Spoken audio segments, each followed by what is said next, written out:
Well, we're back, guys. We decided to go back to the roots of the channel. We're starting another Eminem train. Yes, everyone, give it up.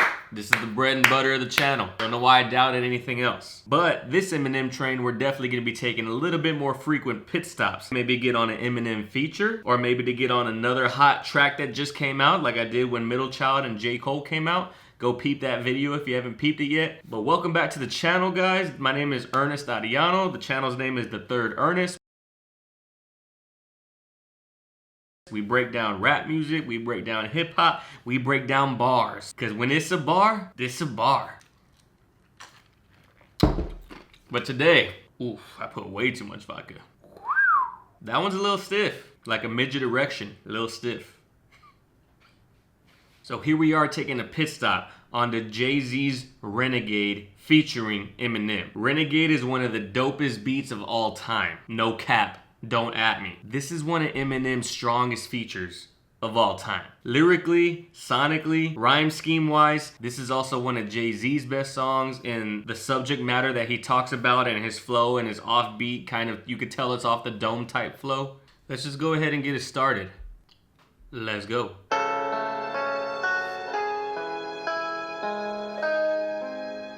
This beat right here is one of the most fire beats. The bass line, the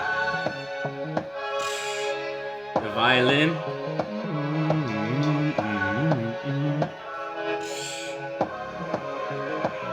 Motherfuckers say that I'm foolish. I only talk about Jews. Do you fools listen to music, or do you just skim through it?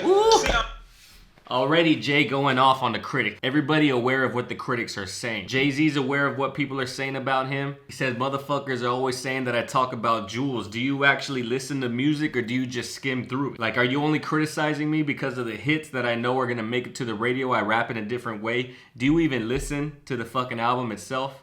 see, I'm influenced by the ghetto you ruined. The same dude you gave nothing. I made something doing what I do through and through. And I give you the news with a twist. It's just his ghetto point of view. I was influenced by the ghetto you ruined. You as in the government, you as in the people that are criticizing me and my artwork. How can you even say that when you're the one that ruined the ghetto? Because it's a very common conspiracy that the government were actually the ones that had implanted crack cocaine into the ghetto of America, into the heart of Black America. And because the government supposedly did that, they're the ones that caused the environment that brought Jay-Z to the forefront. So you're basically mad at him, but you're the reason why he got successful in the first place. So I'm giving you the news, but it's just from my ghetto point of view. I'm just saying the things you're saying and the things that you see, but from my own eyes and experiences. The renegade, you've been afraid. I penetrate pop culture, bring them a lot closer to the block where they pop toasters, and they live with their moms, got dry roasters from botched robberies, niggas crossed over. This is one of the times where Jay-Z does a flawless job in picking the topics that he's gonna rhyme about over the ambience that the beat brings. This beat here is very dark, it's very moody, it almost sounds sinister, especially with the violin and the haunting sounds in the background. So he's talking about things that haunt most people that he had to live with through every single day. He's penetrating pop culture and bringing that perfect little world a lot closer to the block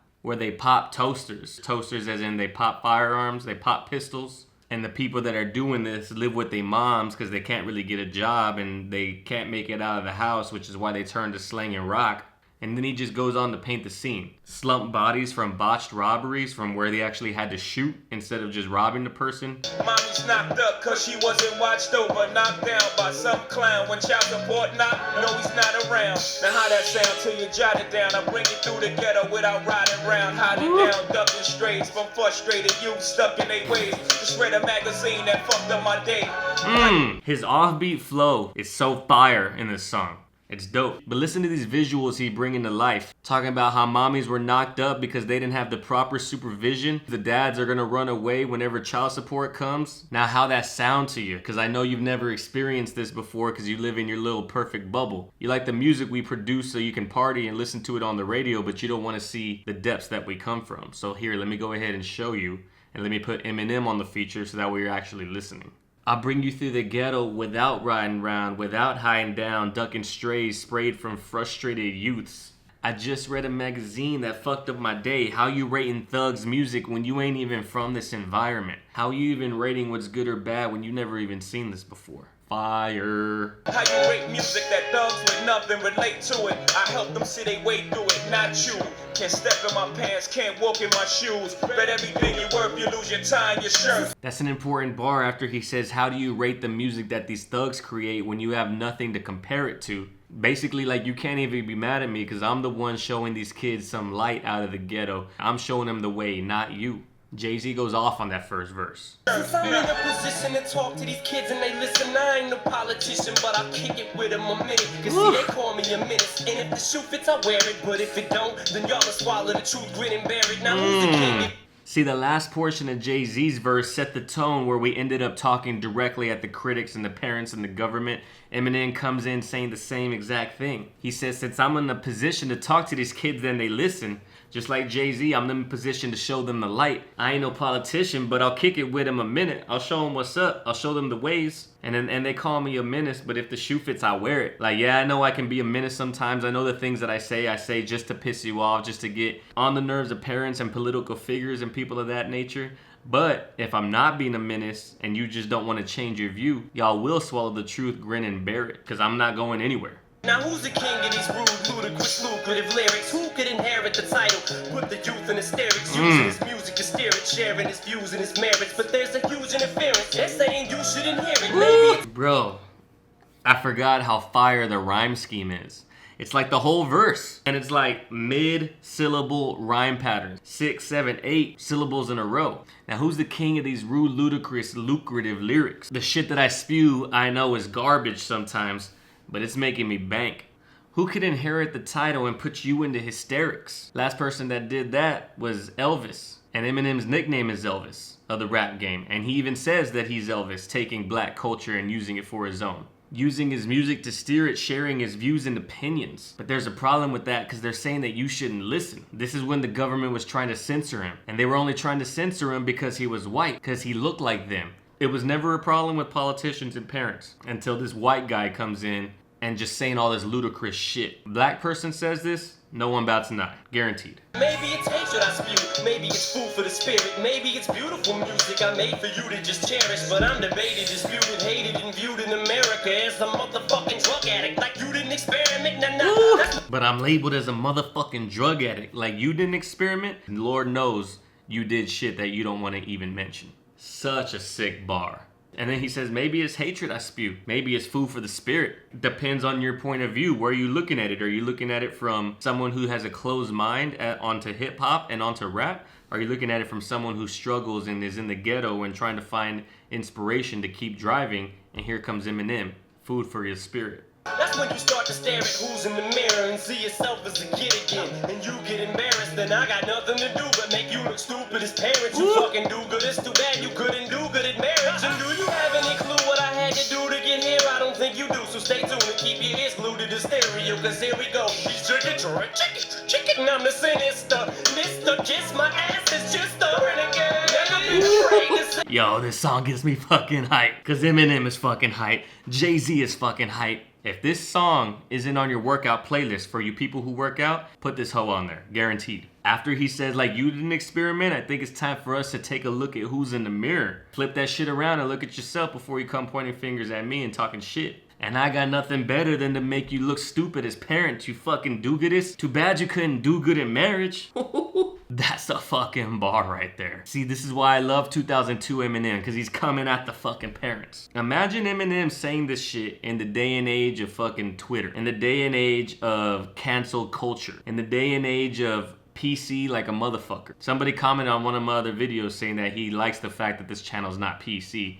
It'll fucking never be that, fam. But if I get demonetized or if my channel gets shit, I expect that Patreon, son. This is what you wanted. You brought this beast upon yourself. And then that's when he says, just like Jay-Z, don't be criticizing me unless you walked in my shoes. He says, do you have any fucking idea what it took for me to get here? I don't think you do. Let's rewind that shit. But listen to this fucking rhyme pattern for this whole verse. I'm just gonna go rhymes only.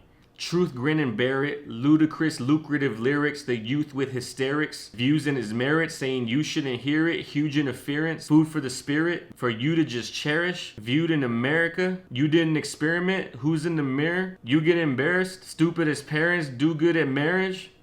That's fucking sick. Renegade, never been afraid to say what's on my mind at any given time of day, cause I'm a renegade.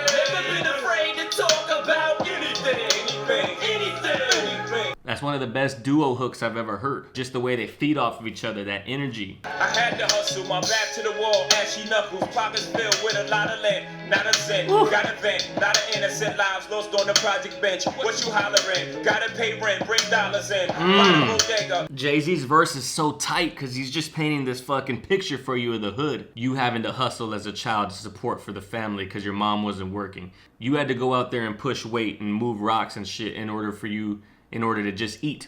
I had to hustle, my back's against the wall. Like, what'd you expect me to do? Pockets full of a lot of lint, not a cent. Lot of innocent lives lost on the project bench. Like, that's a double entendre for literally getting shot on the project bench like hardball, but also losing innocent lives because they turned to the drug world and they had to grow up super quick. He says, like, I gotta pay rent and bring them dollars in. Like, I'm the one supporting and paying rent at fucking probably like 14, 13. It's a crazy life that a lot of people don't even touch on. By the bodega, iron under my coat, feeling brave. A do-rag wrapping my waves up, pockets full of hope. Do not step in me, I'm awkward. I box lefty, or often. My pops left me an orphan. My mama wasn't home. Could not stress to me, I wasn't grown. Especially on nights I brought something home to quiet the stomach rumblings. You see this fucking picture?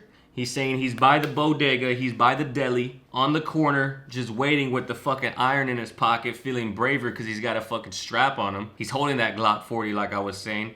An orphan, my pops left me and mother was not often around. Imagine having to grow up in the projects of New York, but like the projects raising you because you didn't have that fucking father figure at all. And your mother figure wasn't really ever around. And then on top of that, mom couldn't even stress where he's getting this money from because he's the one coming home with the bread, literally putting food on the table and supporting the family. She knows that he's too young for these games, but what can she say? They wouldn't be anywhere without him. It just sounds like a fucking struggle and a grind and losing all innocence from the very beginning. My demeanor, 30 years my senior, my childhood didn't mean much, only raising green up, raising my fingers to critics, raising my head to the sky, big, I did it both sides before I died, no lie, just know I chose my own fate, I drove by the fork in the road and went straight. God. Jay-Z did his thing on that verse. My demeanor was 30 years my senior. I was acting like a 50-year-old even though I'm just 20 on the block. My childhood didn't mean much, just getting that green up. Like I wasn't able to go play. I wasn't able to go have that fun and be with my friends. I was just all about getting money from child adolescence. Raising my finger to critics like fuck y'all and raising my head to the sky telling Biggie I did it before I died. Obviously, Biggie Smalls was one of his best friends, if not his best friend. No lie, I chose my own fate. I looked at the fork in the road and went straight. There's a very important piece of American literature by one of the most important and iconic American poets, Robert Frost, and it's called The Road Not Taken. And in the poem, he's basically saying he could go the easy route and take the path that other people have taken. He's alone, but he can see the where in the path, or he can take the road not taken that's all overgrown and try to create his own. And Jay-Z is saying, I'm not even doing either one of those. I'm going straight, making my own lane. That's a dope bar. If you've never read that poem, you should definitely read it. It's fire. We're not only teaching hip-hop bars here, we're teaching fucking iconic, historical, poetic bars. That's a bar by Robert Frost. See, I'm a poet to some, a regular modern-day Shakespeare. Jesus Christ, the king of these latter-day saints here. To shatter the picture in which of that as they paint me as a monger of hate, Satan, a scatterbrained atheist. But that ain't the case. See, it's a matter of taste. We as the people decide shade is as bad as they say he is. So is he the ladder, a gateway to escape? See, I'm a poet to some, a regular modern-day Shakespeare, because he's putting rhyme schemes and syllables and slant rhymes in places that they don't go. He almost reinvented at a superstar level how complex someone can rhyme and still be relevant. Shakespeare was known for creating words, for creating sonnets, for creating styles of poetry that had never been seen. So he's saying he can be a modern-day Shakespeare, or Jesus Christ to some, the king of these Latter-day Saints here. Latter-day Saints, as mentioned in a previous song, Mormon Fellowship, Jesus Christ is the king, as they say. That bar ends to make the rhyme scheme fit, but that's actually all one complete sentence. Jesus Christ, the king of the Latter-day Saints, here to shatter the picture that they paint me in. Instead of saying image, here to shatter the image that they've given to me. He's like, nah, I need to make the whole fucking verse rhyme with 5 or 6 syllables at a time. So let me change and let me put it into something that fits the rhyme scheme. This is why they call him modern-day Shakespeare. They paint me as a monger of hate, a Satanist, scatterbrained atheist. But that ain't the case. That ain't even me. It's really all just a matter of taste. Cause one side is saying I'm fucking God. The other side says that I'm literally the devil. But it just depends on which fork in the road you want to go. Back to the fork in the road metaphor. We as a people decide is Shady as bad as they say he is. Or is he the latter, a gateway to escape? That's a big line because he knew that he was a gateway to these kids to escape these boring lives, to escape into potential things that people wouldn't let them. So they're escaping through him and using his life vicariously in the things he says in his rhymes. We haven't gotten that far, but that bar's about to come, and I realized after I paused that it's an important piece to that section. Or is he the latter, a gateway to escape, media scapegoat? They can be mad at today, see it's as easy as cake. Simple as whistling Dixie, while I'm waving the pistol at 60 Christians against me. Go to war with the Mormons, take a bath with the Catholics in holy water. No wonder they try to hold me under longer. I'm a motherfucking spiteful, delightful, eyeful, the new Ice Cube. Motherfuckers hate to like you, what did I do? I'm just a kid from the gutter making his butter off these bloodsuckers, cause I'm a motherfucking renegade. This is why I think Marshall Mathers LP era Eminem is the best. Cause he's fucking angry. You can hear it. Toward the end of that fucking verse, his entire vocal inflection, it completely changes. He starts out all cool. Some say I'm a modern day Shakespeare. Some say I'm this. Some say I'm that. It all depends on your point of view. But then he gets aggressive with that shit. He is a monger of hate, Satan, a scatterbrained atheist. But that ain't the case. See, it's a matter of taste. You see how he has this like calm, put together demeanor? Let's go into later in that verse. This is where he starts to get aggressive right here. It's like this. Motherfucking spiteful, delightful, eyeful, the new Ice Cube. Motherfuckers hate to like you. What did I do? I love when he fucking gets angry on the mic. That's why The Way I Am is such a fire-ass song, because he's angry throughout the whole thing. He says, I'm a media scapegoat. They make things out to seem like I'm worse than I actually am. When they don't have something to talk about, let's talk about Eminem. It's as simple as whistling Dixie. It's as easy as cake. Like, it's the easiest scapegoat to go to, because you're definitely gonna get some fucking hits and some views. I'll go to war with the Mormons and take a bath with the Catholics after he just called himself God earlier, Jesus Christ. In holy water, no wonder they tried to hold me down longer. They want him to fucking die and just end. Cause I'm a motherfucking spiteful, delightful, eyeful. He knows the way he looks is one of the reasons why he's as controversial of a figure as he is. A white, blonde-haired kid, blue-eyed, with a mouth like this, talking shit like this for the entire world to see that their race isn't as perfect as they want people to think. Not being racist, these are just the statistical facts from the time. Motherfuckers hate to like you. What did I do? Goes back to fucking Marshall Mathers LP Who Knew, which I already did a breakdown on that. Right here again. I hope it's right here because I've done that 3 times, and if it's over here, I'm looking like a fucking idiot. I'm just a kid from the gutter making my butter off of these blockbusters because I'm a motherfucking renegade. Woo! That song's fucking fire. It's one of the fucking top 5 Eminem features of all time. But anyway, thank y'all guys for being here again. This is kind of like a little side pit stop. Expect more of these on the next Eminem train that we are currently on. If this is your first time here, please go ahead and subscribe and hit the notification bell if you like what you saw. Leave a comment should you care to do so. It does help the algorithm pick up the videos because there's a lot of engagement with the likes and the comments and the recommended channel on yada yada yada yada. Anyway, peace out.